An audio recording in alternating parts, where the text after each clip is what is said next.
What is up, YouTubers? It's your boy HarpyHunter89 coming at you from the Duelist Den, and today we are discussing the NAWCQ for the 2024 year. We're going to be discussing what was in the top cut, how many people were there, some interesting matchups that we've seen in the feature matches, and what this could possibly mean for Yu-Gi-Oh! Going into the future, and just some of my own personal opinions about the decks that were used. So with that being said, let's go ahead and jump into this video.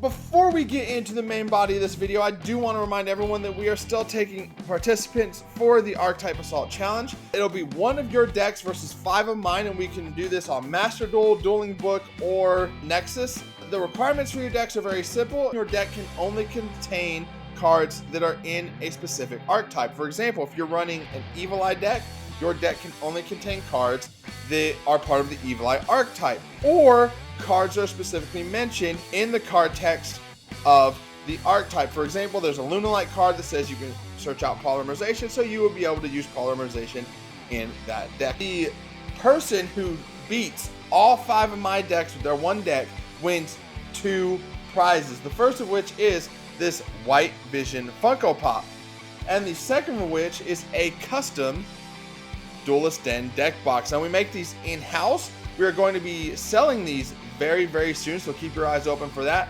But if you win the Archetype Assault, you get a custom Duelist Den deck box. Now, as far as the NAWCQ is concerned, just wow. Best way I can describe this event. There were between 2,500 and 3,000 people who attended this event and played in it. Deck representation was broad up until you got into the top 64 cut. 40% of the players there who were running the Fiendsmith engine, which is an engine that just recently dropped in the Infinite Forbidden set. I have my own personal thoughts about the Infinite Forbidden set being legal the very weekend of the NAWCQ. Just became legal to use during this past weekend. I'm recording this video on Monday. The NAWCQ just ended on Sunday, so I'm not sure how I feel about Konami doing this. They've done this in the past before, where they dropped a set either the weekend of or the weekend before a major event. It really shook up the format by doing this. I personally feel that if Infinite Forbidden had not been legal this past weekend, the top 64 cut would look pretty similar to how it looked in the NAWCQ, and we'll get into that a little bit later.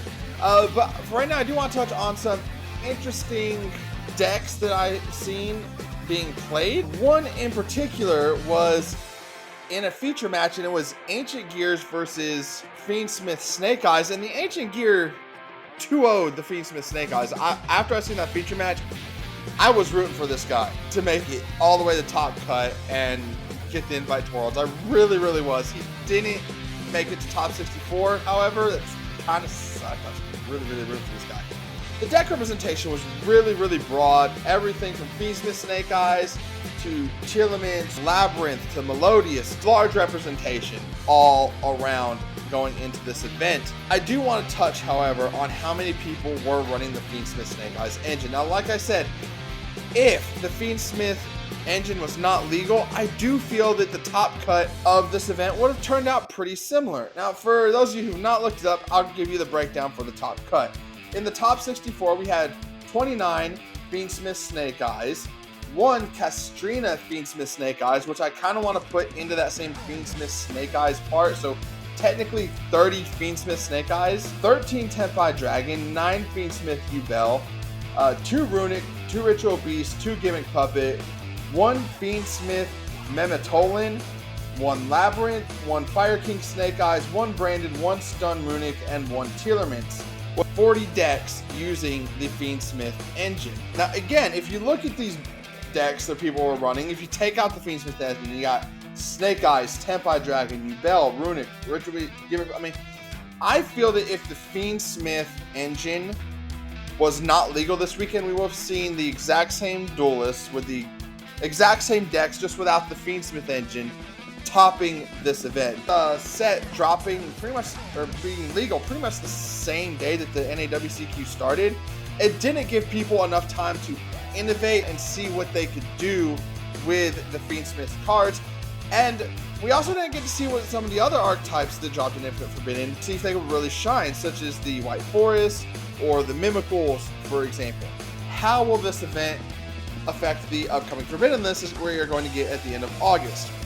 Well, it is still a little bit too soon to tell, especially with, now that the NAWCQ is over and we're about to get into a new regional season.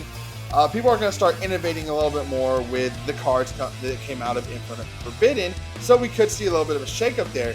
I personally feel that based off of the representation we had, Snake Eyes are definitely going to get a hit. Snake Eyes Ash is probably going to get limited, maybe even banned. Tenpai Dragon will probably see slap on the wrist for them because Tenpai Dragon did just get some new support. Yubel's for sure not going to get touched. The next ban list really does need to focus in on Snake Eyes more than anything else. Nothing else really did too crazy. Like I said, we have 3 top decks, Snake Eyes, Tenpai, and Yubel. I just feel Snake Eyes is really the only one that's going to get any kind of slap.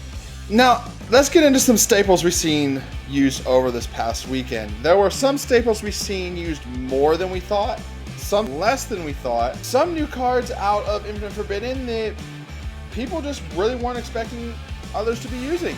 Cross-out Designator, great staple to have, just did not see it used as much.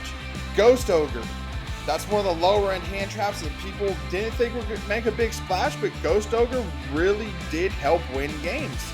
Drolan Lockbird did not make as big of an impact as some people thought it would. Very useful to have at times, but it's not the board breaker that it used to be. Ghost Mourner and Moonlit Chill, I've seen that used a lot. Ghost Sister and Spooky Dogwood, that was used in a lot of Yubel decks I've seen, and that was a game changer. There is another one I cannot properly pronounce the name. It's basically the NAWCQ. Didn't see it played a lot until we got to the top 64 cut. And it really was a game changer. I think people are going to be picking that card up a lot more. The price of that card has skyrocketed since the NAWCQ. I was right there with a lot of people. I did not think it was going to make a big impact. It's a weaker version of NAWCQ. There were a couple of cards I was not expecting to see as much as I did. The first of which is Aerial Eater and Neckwit Princess.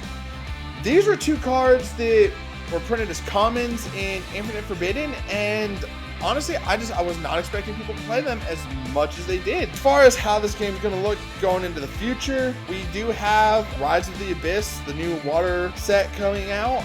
This is going to make a big splash. Normals, Atlanteans, a lot of water-based decks. Sharks are going to be getting a lot of support out of that. We are entering a brand new regional season. I plan on going to a lot of regionals this season, running some spicy techs of my own. Future Yu-Gi-Oh! I think does look bright. We did see a lot, again, we saw a lot of representation in the top 64 cut.